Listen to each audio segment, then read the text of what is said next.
Hi everybody, I'm Dustin. I'm Onna. And we are not qualified to investigate the paranormal, but we might be less qualified then. The locals. The locals. Okay, hi everybody, welcome back. If this is your first time listening in, then welcome in.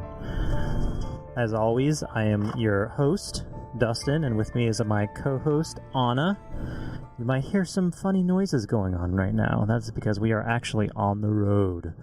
That's right. This is a live investigation into the phenomena that we're going to be talking about tonight. What? We're investigators. Yes, we are now investigators. If you have a hard time hearing Anna sometimes, that's because I literally am holding a microphone up to my mouth right now. And when Anna wants to talk, I have to hold the microphone up to her face. So hopefully we don't miss anything from her. We're going to make sure that she gets to say what she needs to say. I am her mic boom. We are in a car driving to a place. Anna, do you know where we're driving to? We're driving to Bray Road in Wisconsin. Bray Road in Wisconsin. Anna and I actually spent some time living in northern Illinois. And of course, a part of living in northern Illinois is spending time in southern Wisconsin. It just is. There's not much in northern Illinois, but southern Wisconsin has really cool places. Like there are breweries and wineries all over the place. There's Lake Geneva. Am I missing something? Madison is technically southern Illinois. Wisconsin. Right. Madison is technically southern Wisconsin. It's only 45 minutes away to an hour, 45 minutes to an hour away from the border. So we've actually spent time in this area of the country. Again, 5 years we lived here, and we did drive past the point that we're going to be talking about today. Actually, I think we've driven on the road before that this cryptid is known to live by. So we're up here visiting family. We decided that while we're up here, it's only 45 minutes away. Let's go ahead and do a live record. Well, it's always live recordings, but let's go ahead and do a recording while we're driving to the location. I will tell Anna the stories, and then we will actually go to the location, drive up and down the location, and see if we can catch a glimpse of this cryptid. So for me, it's kind of like a typical drive where you and I are going somewhere new, and I look up stories to tell you about that area. Yeah, right. Like I'll be like, I'm bored. And Anna will say, well, I'll look up a story for you. And she always knows that I like paranormal stories, so she'll look up like a ghost story or a true crime story. Sometimes we'll look those up just to see, what a town is known for. Because if you take the back roads, you go through a lot of really cute towns sometimes, and you kind of wonder, what is this town known for? Why is this still here? So Anna always looks those up for me while I'm driving. What's different about tonight is that Anna is driving. I will be telling her the story. It's not very common. No, that's all Anna has to say about that. I guess I'm thinking of it like me just driving and listening to a podcast by myself, so it's kind of meta. That's right. Anna has like her own personal podcaster sitting next to her. So I'm ready to jump in here. I only have 2 stories for you because the third story is us. We are the third story. We'll see about that. Oh, that's a good point. The really fun thing about this whole excursion is that I don't have a flashlight. What does that mean? What does that have to do with it? We don't have a freaking flashlight. Like, we're always giving paranormal investigators a hard time for not having, the proper equipment or for having crappy equipment. We're going to this place at night where this cryptid is known to hang out and terrorize the locals at night, and we don't have a flashlight. Oh, well, we have headlights and brights. We do. We have headlights. We have brights. The other thing that I did, and this is a note for all you paranormal investigators out there, is on my phone that almost everybody has, I have my camera settings set to high definition. I'm sorry, ultra high definition, and I have it set to 60 frames per second. You should all do that. You should stop recording with crappy equipment and pretend, although maybe that's your point, is that you're like, oh, any blur can be a ghost now because we can just say, oh, what's that weird blurry thing? And you don't know, right? Whereas now I have my phone set to ultra high definition at 60 frames per second, which records a phenomenal video. Even in the dark. I don't know if that's true or not. But as you said, we have headlights. Yeah, you're making me a little bit insecure that we need to have better equipment. Do we need to stop and get a flashlight? We may be stopping along this excursion to get a flashlight. So let's see here. We're about 35 minutes away from our destination. So I think it's a good place to go ahead and start this story, or at least the first story. Anna, how do you feel? I feel excited and distracted while driving, to be honest. Okay, should I not be reading the story to you while you're driving? No, it's okay. I'm getting comfortable. It's just adjusting to having someone put a microphone on my face while I'm driving. I'll just make sure I don't stick it in front of your eyes. That is not where my voice comes from, so please, yeah, thanks. What? I learn all kinds of new things on this podcast with Dr. Brewer here. Okay, I have the first story ready to go. Anna? Tell me a story. The name of the story is The Beginning of a Legend. In the year of 1936, in the small, quiet county of Jefferson, there stood the St. Coletta School for Exceptional Children. A sprawling estate with ample grounds, the school housed several preserved Native American burial mounds, silent witnesses to history. It was there, amidst this setting of tranquility and ancient whispers, that Mark Shackleman, a 30-something night watchman, embarked on his nightly rounds. Under the cloak of darkness, with only the pale moonlight as his guide, Shackleman made his way through the wide open fields. His job was a solitary one, his responsibility resting in the silent watchfulness of the night. But on that particular night, the silence was broken by an unusual sound, a low, persistent scraping. Squinting through the darkness, he spotted a shadow, hunched over a burial mound, digging much like a canine would. Curiosity piqued and alarm bells ringing in his head, Shackleman approached the scene cautiously. As he drew closer, he found himself rooted to the spot. The shadow he had initially dismissed as a wild animal stood up, revealing its massive form. The beast, standing a full 6 feet tall, turned to face him, its large body shrouded in dark, matted fur. The pungent stench of rotting meat wafted toward him, turning his stomach. Shackleman's heart hammered in his chest as he took an involuntary step back, his voice catching in his throat. "God in heaven," he whispered, his voice shaking as much as his hands were. That wasn't a very good Wisconsin accent. Oh, cripes. God in heaven. Oh, criminy. Christ, God in heaven. Oh, cripes, God in heaven. Nah, I went to, Boston on that. Okay, sorry. Anyway, the Wisconsin accent is a very subtle accent. I can never get it right. But I'm going to try. In these stories, I'm going to try. As if startled by his voice, the creature abruptly turned and stared at him. In a proto-human voice, the beast screamed the word, "Ghidorah," at him, and then disappeared into the shadowy woods, leaving behind nothing but the lingering stench and a freshly disturbed mound. The following night, Shackleman saw the beast once more. This time he was prepared. Though his heart still pounded in his chest, he merely watched as the creature went about its business. It didn't notice him, or if it did, it showed him no signs. And then, as abruptly as it had come, it disappeared into the woods once more. After that, Shackleman never saw the beast again. He continued his nightly rounds, the memories of those encounters forever etched in his mind. The beast, its smell, and the disturbed mound remained as a testament to the unexplainable, the myth, the legend that would forever be tied to the grounds of St. Coletta School for the Exceptional Children. This is the story of the Beast of Bray Road. Okay, we're stopping to get a flashlight. Pause podcast. Pause podcast. That's how this works, right? That's just going to pause for all of you folks. So while Anna is in the convenience store buying a flashlight, I once again want to remind all paranormal investigators out there that if you don't have a piece of equipment before you go on an investigation, you should buy it. It's just a pro tip. Pro tip from Dustin, but I'm not qualified to investigate the paranormal. Okay, we have our flashlight. It's charging, and it's not just a flashlight. It's a straight-up spotlight that Anna found. Anna, tell them how you knew that they would have a flashlight as soon as you walked in. Well, when I walked in and saw a section that had iPads. I was like, I'm pretty sure this gas station has flashlights. They have iPads. It's a gas station that apparently sells iPads, and some of these, I don't know how many of you are live in the U.S., let alone the Midwest of the U.S., but there are some very large gas stations here. This is a truck stop, like full on, full service. You can shower here and do all whatever your needs are as a trucker. And that includes buying a spotlight. So we got our spotlight. We are now ready to go. We are on our way.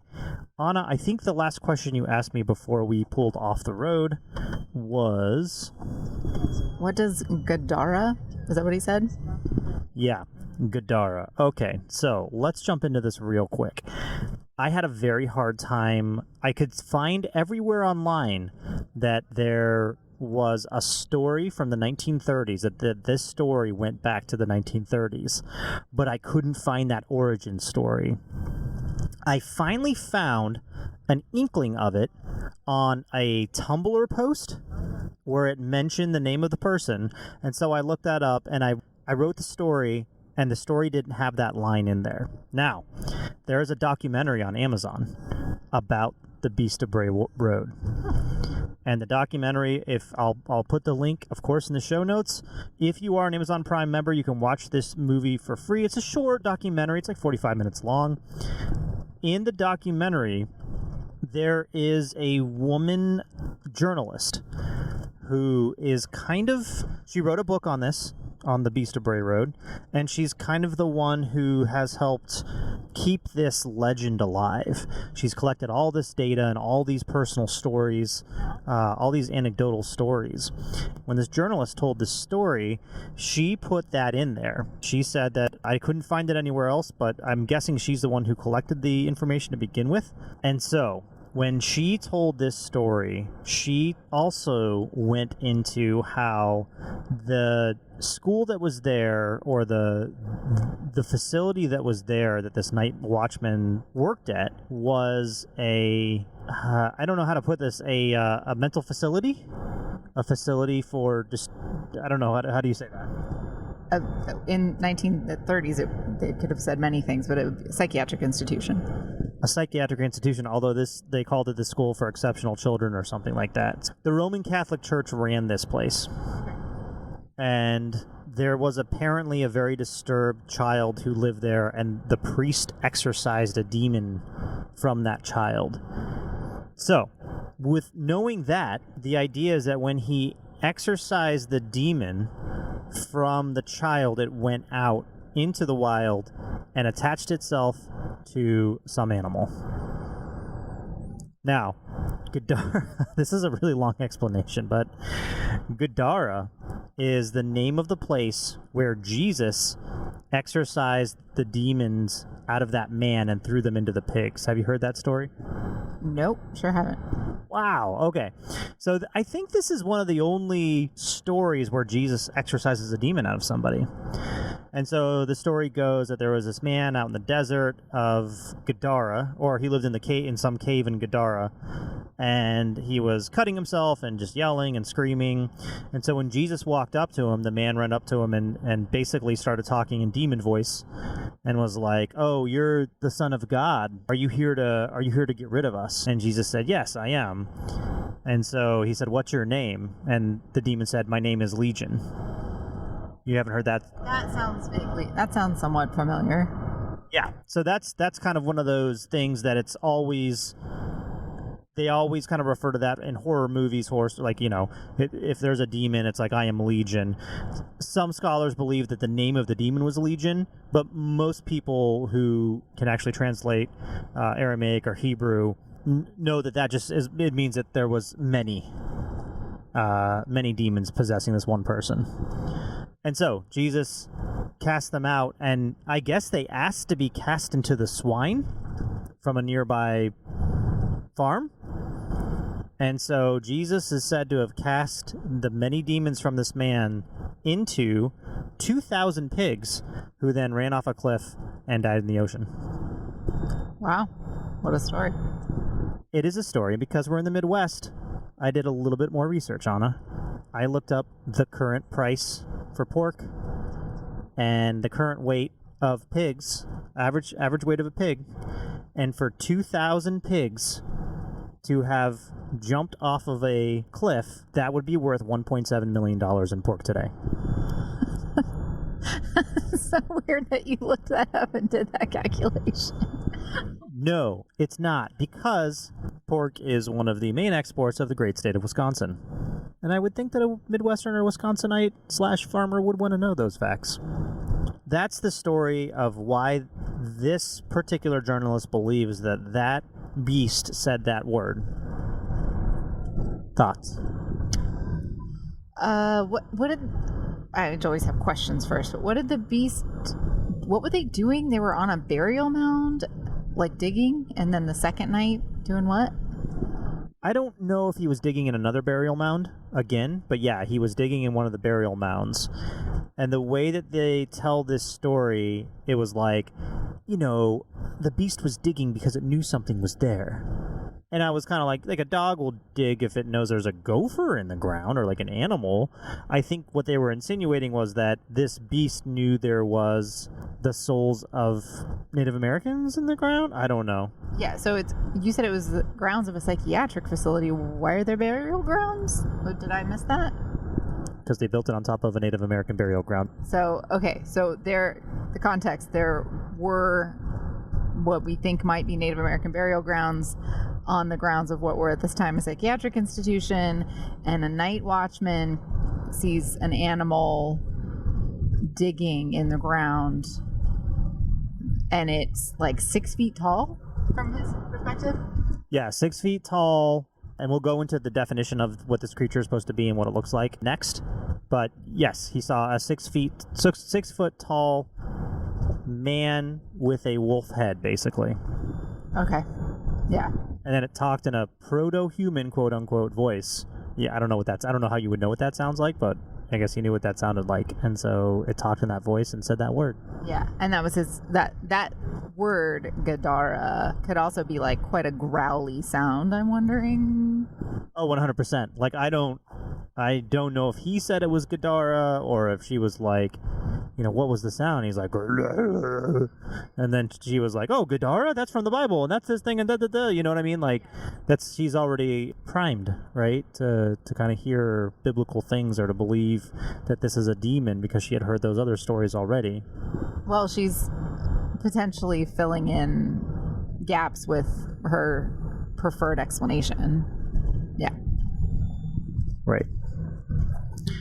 So, any more questions about the first story? No, not at this moment. Okay, good. I'm going to go into the description then. And this beast changes, the description of this cryptid changes, but there are some pretty standard features of this beast that most people report on. So let me just go into the basic description here, and feel free to ask questions as we go along. The Beast of Bray Road, as it's known in local folklore of Elkhorn, Wisconsin, is a cryptid, a creature of cryptozoology, often described as a werewolf due to its canine characteristics, although some also liken it to Bigfoot. Standing at a staggering height of about 6 to 7 feet tall when on its hind legs, the Beast of Bray Road has an imposing, terrifying presence.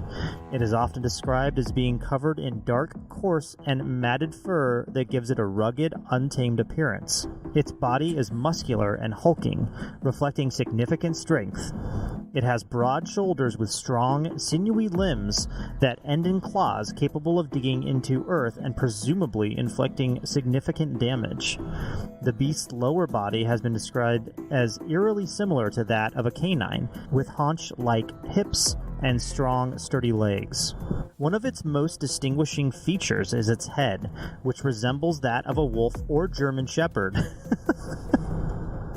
Wait, so you're telling me this creature has legs like a dog and a head like a wolf? Or legs like a dog and a head like a dog. That's right. Canine-like legs and a canine-like head. All right. What's in the middle?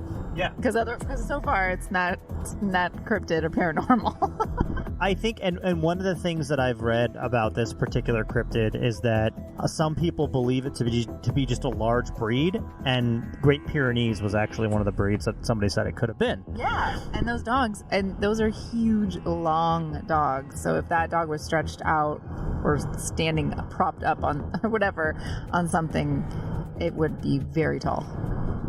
Yeah. And so, just to fill everybody in a little bit on Onna and I, we have a Great Pyrenees puppy that we're currently raising. Her father was 110 pounds and ginormous when it stands on its hind legs. So I kind of like knew what this thing was going to look like just by having a picture of our puppy's dad and knowing... They're so long as dogs go. So long. Yep. So like Anna said, yeah, this whole thing's a dog basically, but I think with how tall it is, that throws people off, and plus it's standing on its hind legs a lot, and it's very agile on its hind legs.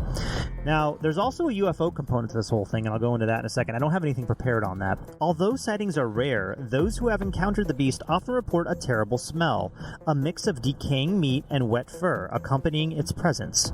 Despite its hulking size, the beast is said to move with surprising speed and agility, capable of disappearing into the woods surrounding Bray Road in a flash.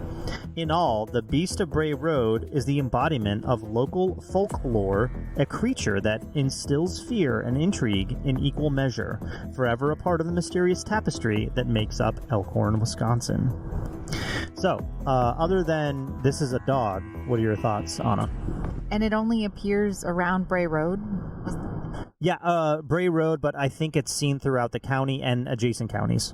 Okay, and that because in the first story, where was that located? Like that institution, that property? Jefferson County, so where we're going, Bray Road, it's the next county to the west, I believe. Okay, so we're not going to be on those grounds or near them. Okay. No, but this next story, which is the first truly documented story, is on Bray Road. Truly documented? Do tell. Okay, so the next story we're going to talk about is the story that kind of kicked everything back off. There have been sightings since the 30s. That story I told didn't come out until this next story was told, and then that reporter started kind of following all these stories. Then she started to get all these reports.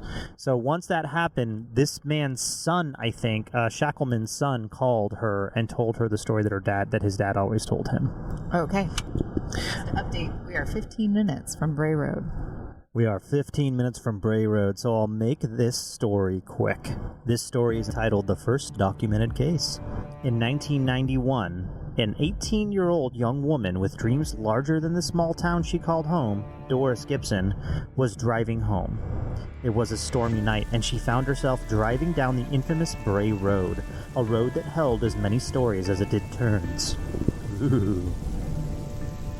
Rain lashed against her windshield, reducing visibility to almost nothing. Doris clung to the steering wheel, her knuckles white against the worn-out leather. Suddenly, she felt a jolt. Her car shuddered as if she'd hit something. Her heart pounded in her chest. "Oh no," she whispered to herself, hoping against hope that it was just a pothole or a stray branch. Braving the storm, Doris pulled over and stepped out of her car. Her eyes scanned the rain-soaked road, expecting the worst, but found nothing. Confusion washed over her. "I could have sworn I hit something," she murmured to herself, glancing around in the dim light of her car's headlights. Then she noticed movement in the corner of her eye. Slowly, she turned her gaze toward the side of the road. Her breath hitched in her throat and her eyes fell upon a hulking figure. A wave of terror crashed over her as she recognized the form of the beast from the countless stories she'd heard growing up. Doris's heart pounded in her chest as she rushed back to her car. She scrambled into the driver's seat, slamming the door shut and fumbling with her keys. As the car roared back to life, she threw one last glance into the rear view mirror, her eyes meeting the piercing gaze of the beast. Just as she put her foot on the accelerator, the beast lunged, landing on the trunk of her car. Doris let out a gasp, her heart hammering against her ribcage. "God help me," she muttered, her grip tightening on the steering wheel. With a jolt, she sped off, the beast struggling to maintain its grip on her car. The heavy rain, which had been a hindrance before, came to her rescue. The slick surface offered no purchase for the creature, and it slid off, disappearing into her rear view mirror. When she finally reached the safety of her home, Doris could hardly believe what had happened. Her encounter with the Beast of Bray Road was one that she would remember for the rest of her life, a chilling testament to the legend that continued to haunt the town. Okay. Onna, thoughts? So she got pretty close to it. And she thought she hit something, and so she got out of her car? Right. She heard a thump and was pretty convinced that it might have been a pothole, but I'm guessing she's a local, so she's driven on that road a million times, so she was probably like, no, that wasn't a pothole. I must have hit something. That's so unusual in the dark for someone to get out, like, to stop and get out. I mean, people hit, and there's roadkill all over this area all the time. That's a good point. And, I did forget to mention, I think this story was on Halloween night. Okay. And so when she got out of her car, she saw it, or she had hit it? Yeah, I mean, was it the thing that she saw and that she thought she hit? Oh, did she hit the Beast of Bray Road? Yes, sorry. Oh, I don't know, and I don't think I don't think she knows. Oh. Maybe? Okay, it's not like it was like in the road where she thought she had hit something. Well, she couldn't see anything, so visibility was down to nothing. And so she described it as just the Beast of Bray Road, like fitting all the descriptions. Yeah, I don't know if she said it fitted all the descriptions, but she said it was the beast that she's known about all her life. Okay, and she fairly confident that it was on her car, like all those things happened. She's fairly confident. Like she repeated this story with some consistency. Yeah, not only did she repeat this story, the journalist who went to go record it saw the scratch marks on the back of her trunk. Ooh. And did anyone with knowledge of animals examine those scratch marks? Sure. Yeah, they're all farmers, so... Just anecdotally, then. Like... Yeah. Do you mean did they hire a zoologist to come out and take a look at the scratch marks to determine whether they were a cryptid or a known species? Yeah, that's what I mean. No. They didn't do that. Surprise, surprise. Because I think that's for me an interesting part. Can you tell with like the length of scratches or the distance between the scratches? Can't you estimate how big something was? All those things that you could put together from that would be interesting evidence. Right, and I think that they were looking at it and saying that it looked like claw marks, but they were the distance of human fingers. So it was a big claw. But this is only to these people who are looking at it, so it's the reporter and the girl who had just gone through this life-changing experience. Yeah. So no one with expertise in actually looking at those things. So... two more things to note. One is that I mentioned UFOs. Lights have also been seen hovering around this area. So there's a whole UFO conspiracy theory that goes behind this thing. Also, I already mentioned the demonic thing, but in the 80s and 90s, guess what kind of a scare went through this area of the country? Satanic panic? Satanic panic. And guess who claims that they were one of the epicenters of this whole thing? Elkhorn? Yup. The sheriff at the time, I don't know if he's the sheriff or he's some kind of law enforcement person. He's in the documentary and he talks about how he's kind of like, look, it could have just been kids being kids and, pretending like they were worshiping Satan or whatever, or listening to Ozzy Osbourne saying that they're worshiping Satan. He's like, but there was there has been an influx in animal mutilations, very specific, and there is one man who retired out here in 2007 and bought a farm and has been taking pictures of and recording all the different strangely mutilated animals that he finds around his farm. Not only that, but if he finds roadkill, he takes it back to his farm, puts it in a known location, puts a trail cam on it, and then takes pictures of what happens to that animal carcass as the days go by. And what has he found? He has found that sometimes the animal carcasses are not just decomposing, but there was, I think, a raccoon where The insides had been taken out of it and put into a pile next to it, and it had looked like an incision was made to remove them. Wow. And that's quite a hobby to have, of examining. He was a high school science and mathematics teacher before he retired, and so he's kind of doing the scientific method a little bit, you know? He's farming, so I'm not going to say you have downtime when you're farming. He probably needs reasons to go out to different areas of his field anyway, and this is maybe just a little bit more of a motivation for him to do that. What does he think is going on? He thinks that there is a creature on his property. Oh, wow. Okay. He doesn't think it's paranormal. He's like, it's not paranormal. He's like, it might just be a mutated something, like a mutation of a wolf or a coyote.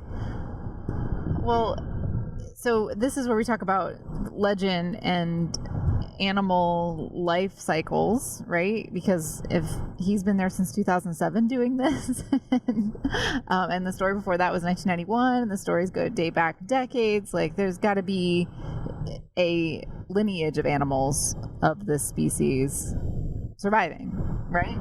Yeah, so if it's not paranormal. In the comment section of some of the YouTube videos that I watched, there are people who are convinced that it is a family of werewolves that live in this area. And their family has been there for generations. Is it possible that it is a family of some non-paranormal canine species? Yeah, 100%. And that's what some of the people believe. I don't like what you would call paranormal. They're like, it's natural. It's happening in nature. There's nothing. They're like, does it have some features that might not be normal, that might be a little bit off because it's a mutation or something else? Sure, but that doesn't make it paranormal necessarily. Right. So, okay. So in this region of North America, we have coyotes. We have the very obviously dogs and very large dogs, although it would be strange for like a Great Pyrenees species or group of them to very large dogs to not seek out humans and scavenge. They're scavengers more than they are hunters, so they would probably be detected. Are there wolves, or is it possible for wolves to live or to travel from the northern parts of North America to here? Because I don't think wolves are native to this area. Absolutely. And there's different types of coyotes and different types of wolves that are, what is it called? Is it the red wolf or something like that? That's basically half coyote, half wolf. And those are found in North America and this region. It's rare, but it can happen. And also, it's rare for wolves to be around here, but that doesn't mean that it's impossible, right? It's probably more possible that there are wolves here than there is a 7-foot-tall werewolf running around. Yeah, and also, if every road had a guy doing what that guy's doing, I mean, how many other roads might you find some strange things, strange animal that wouldn't seem so strange over time? Like the remains of animals that have been hunted. Yeah. Absolutely. But I would also think that, most people are neighbors, very neighborly up here. Farmers help farmers. It's a very unique culture. Maybe not unique, but farmer culture is a very specific type of person. And they all, band together. They like their privacy. That's why they live out there. But if a farmer needs help from another farmer, they're usually really helpful, and they usually respond really well to each other as neighbors. The man who moved out here, retired out here, actually talks about how the first time he moved out here never knowing that about the Beast of Bray Road. And then when he bought the farm, he needed someone to help him bale hay, and so he went to his neighbors and they said, sure, we'll help you bale hay. And when they were out there baling hay, they started telling him, oh, you live on the farm that the Beast lives on. And he's like, what Beast? And had no idea about any of this and heard all the stories. He's like, yeah, this farmer saw him and this farmer saw him. There's another part to this where once the Beast of Bray Road got out, there were some people who came out publicly and admitted that they saw it. Once that happened, they all said they regretted saying that they saw it because of all the media attention, all the craziness that happened. And so the town kind of shut down and said, like, we're not saying anything else about this because we don't want the media attention. We want to live in peace. We live peacefully with the Beast. He hasn't killed anybody. He just kills animals. So why do we care? Other than he terrifies our young people. So it's not a community bonding sort of thing or any kind of secondary gain for tourist attractions, anything like that. That's sort of not ruled out. I think so, but the journalist who wrote the book, she wrote a book, first of all, and published it recently. Also, there is now a festival. The Beast of Bray Road Festival. But again, I think, it's a pretty small town. I think there's only 10,000, population of 10,000. Yep, here we are, Elkhorn. Elkhorn, exit 27A. And let's see if it says population on there. But pretty small town. I could see it being split 50-50 or even, some other way where most people just think it's all nonsense. But the people who have seen it, where I think there have been like hundreds of sightings now, it's a little more, they kind of want it figured out and want it discovered what happened. Yeah. So there is that piece of sense of community that keeps these stories going. And yeah, how common it is for there to be a beast of somewhere in the United States, in North America. There's not just Bigfoot. There's so many of these. Specifically a road, and it's not even like Route 66 has the hellhounds. There's all kinds of, different highways that have phantom cars, phantom truckers, that kind of thing. Bray Road is not that long. We'll drive the whole thing, right? It's only maybe a 10-15 minute drive, nothing crazy. And this is a nationally known cryptid. You could actually argue it's an internationally known cryptid. Okay, we are entering Bray Road. Okay. What is the speed limit? It doesn't say. I haven't seen a speed limit sign. I'll describe what I'm seeing. It's very dark, very, very dark. I feel like I could put my brights on. I don't know how in this car that is not mine. Okay, so there are no street lights. Don't know. I'm just gonna go as slow as I feel comfortable because there's no one behind me, and there's a big, I wouldn't even call it a forest, but there is a big collection of trees on my left. Farmland to the right. What are they growing here right now? Soybeans. Houses with property lights and big spotlights on some of them. I'm not seeing much of anything. But, these are some old farmhouses. Beautiful. Just driving down a road like this has a creep factor. What do you think, Dustin? Yeah, it does. It's actually been recently paved, which makes it a little bit less creepy. It's very nicely paved. Bright yellow lines down the middle. It's not a gravel road or a single lane road. And we lived here for a while. I grew up coming up here. Not again to the specific town or the specific road or anything like that, but I grew up coming up to northern Illinois, and there's a million roads like this out there. So it doesn't really creep me out, to be honest with you. It just reminds me a little bit of my childhood, because we would drive at night sometimes to be able to get to family functions, weddings, all that kind of stuff. So this is a very familiar sight for me. Nothing too crazy. There is that. I've sometimes as a kid, playing tag in the cornfields at night and stuff like that. It's kind of fun to do. It's kind of spooky, and it still is, and driving down a place that we don't really recognize is always kind of has a little bit of a creep factor. A big cornfield on the left, but otherwise more houses, very nicely manicured lawns. It is pretty typical for a road in this area. Mm-hmm. Yeah. So again, farmland, silos. I don't see any, things to look out for. Onna are funny lights. Obviously, any kind of wolf-like creature, 7-foot tall wolf man. That's what I keep looking for. I'm just looking for a 7-foot wolf-like creature. What glimmering eyes in the distance, or I guess we could have the windows down and you could hear the sounds. Yeah, when we get to a spot, we'll roll down. I don't want to do it in front of a bunch of houses, so we'll wait till we're a little bit more out into the country area of this road, which could be the death of us. Another phenomena that's kind of happened around here is the failure of electronic equipment, which people always attribute to paranormal something, right? Whether that's aliens, whether it's ghosts, whether it's demons, sucking energy out of electronic devices in order to manifest or to do something. Now, the really interesting thing about some of the things that happen here is that it's not just, batteries die or anything like that. There's a cloud, apparently, like a misty cloud that settles on electronics and sucks the energy out of them, according to some accounts. So really interesting, kind of unique type of report that comes out of Bray Road specifically. Okay, got the spotlight ready. Onna wants us to be ready. She thinks we're going to see something. I'm excited. I'm excited that Onna... Clear summer night. We might see a deer. We might see a coyote. We might see bunny rabbit, little cottontail bunny hopping across the road. That would be a theme if we see another one of those. What's tough, too, is that it is firefly season or lightning bug season, depending on what part of the country you're in. So there are already kind of funky lights happening all throughout the field.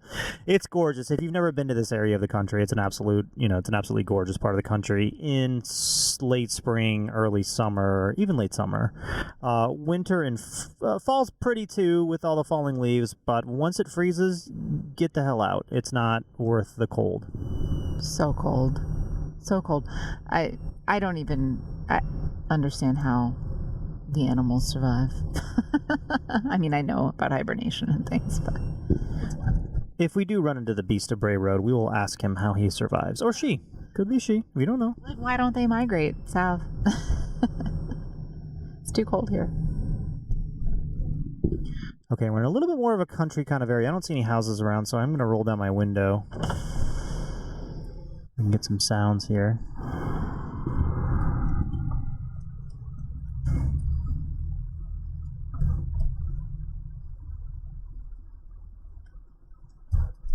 So as Onna said, it's a very calm, quiet, clear night here. And that's another thing, that the beast doesn't seem to come out in nights like this. I think it usually comes out in nights that are rainy or foggy or hazy or like a gray winter night. Nights that would just make it more difficult for someone to reliably report what animal that they interacted with. Right. One of the other reports I read was that the beast did run along the side of the car and kind of looked in at them. So another thing to keep an eye on is your rear view mirror. It is very dark. So this is not a very well lit road. It's a country road. Again, if you live in the country or you've been out in the country, you know what I'm talking about. Corn or soybeans on either side of the road. So that's an added factor. It's a very dark road. So again, making it difficult to reliably report what you see. So we're driving along. Oh, there's a house that's really close to the road. Kind of sneaks up on you.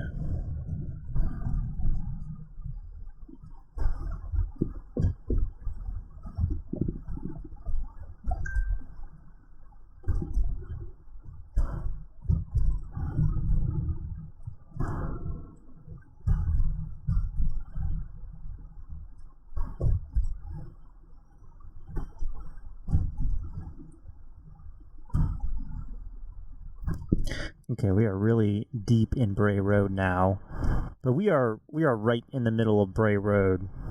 Again, cornfields on the right, cornfields on the left, some houses. Really not a whole lot of wildlife. I'm kind of surprised by that. I'd figure there'd be at least raccoons, and we would have seen a raccoon or a possum by now. Lots of foxes in this area of the country as well. But maybe it's because the beast is hunting. And we should know no other vehicles are behind us or in front of us or have crossed any of the streets. Right. I don't know if you could hear that, but Onna said there are no other vehicles, nothing behind us, nothing in front of us. Most of the houses look pretty closed up for the night. What time is it? It's 9:47, so it's almost 10 o'clock. So it's just about bedtime for farmers. A little more residential area here. Several houses kind of close together.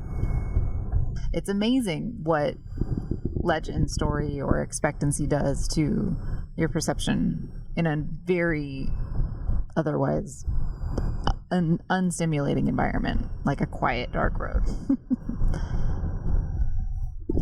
Yeah, we've definitely been primed. We're kind of doing this in the way that anybody would do it, which is, or a group of kids might do it, I guess I should say, which is you hear about, what was that? I don't know.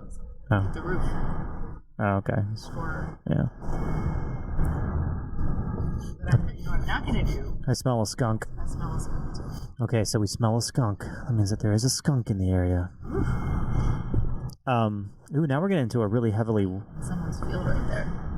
That is a random light. Okay, Anna just saw a random light in someone's field. Is there a haziness that's kind of starting? Do you see that, or is that just me? Well, we're getting into more of a canopy section of the road here, where the trees are very close. It's not fields right now, it's trees on both sides. So we're in the kind of forest section of the road. And so it's kind of natural to have more of a haze, but in a wooded area like this.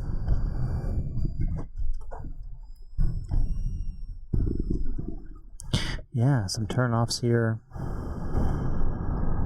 feel like that was weird. That was a weird section of the road because the trees started to crowd in on us a little bit, and then maybe something hit the roof of our car, like a leaf or a branch.